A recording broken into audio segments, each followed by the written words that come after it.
नमस्कार विश्व के समस्त सनातनी भाइयों बहनों। आज मैं एक बड़ी महत्वपूर्ण जानकारी देने जा रहा हूँ। वीडियो को अंत तक देखें बिना स्किप किए हुए। अक्सर हमें किताबों में पढ़ाया गया है, किताबों में पढ़ाया है कि मानव का जो निर्माण है या मानव की जो उत्पत्ति है वो कपि से हुई है, बंदरों से हुई है। अब ये जो बात कही गई है ये बात बड़ी ही अटपटी है।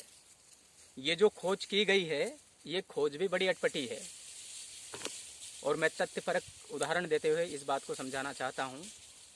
मैं ये बताना चाह रहा हूँ, यदि हमारी उत्पत्ति बंदरों से हुई होती तो आपने कभी बंदर को इंसान बनते हुए देखा है? पहली बात। दूसरी बात, आपने कभी बंदरों को मांस खाते हुए देखा है? नहीं देखा है। ना आपने बंदरों को कभी इंसान बनते हुए देखा है, ना कभी आपने बंदरों को मांस खाते हुए देखा है।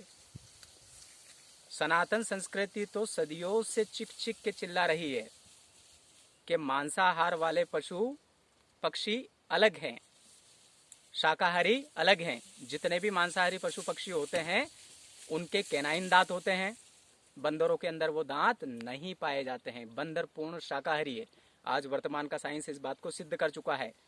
पर ये जो खोज हमें किताबों में पढ़ाई जाती है कि मनुष्यों का जो निर्माण है, मनुष्य की जो उत्पत्ति है वो बंदरों से हुई है, ये मुझे ठीक नहीं लगती है। और यदि आपको भी ठीक नहीं लगती है तो कमेंट्स में जरूर लिखें। दूसरा, यदि हमारी उत्पत्ति बंदरों से ही हुई होती तो फिर दूसरा एक मतलब दूसरी एक जो खोज है वो खोज ये बताती है कि जो आदि मानव थे, आदि मानव मांस का भक्षण करते थे। अगर वास्तव में हमारी उत्पत्ति बंदरों से हुई होती तो फिर हम मांस भक्षण कैसे करते? और यदि हम मांस भक्षी थे तो फिर हमारी उत्पत्ति मांसाहार करने वाले जानवरों से होनी चाहिए थी। तो मैंने ये जो प्रश्न आपके सामने रखे हैं, इन प्रश्नों को गौर से आप देखें, समझें।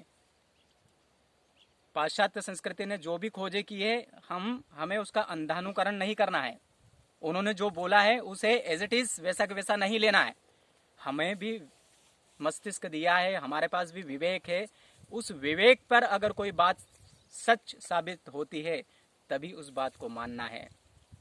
और सनातन संस्कृति ये खोज ऑलरेडी कर चुकी थी। सनातन संस्कृति ने, सनातन धर्म ने कभी ये नहीं बताया है कि हमारी उत्पत्ति बंदरों से हुई है। सनातन संस्कृति ने कभी ये नहीं बताया है कि आदि मानव मांस खाते थे। इसी प्रकार की रोचक जानकारी जानने के लिए मेरे चैनल को लाइक करें, शेयर करें, कमेंट्स करें। जय जय श्री राम, राधे राधे, ओम नमः शिवाय।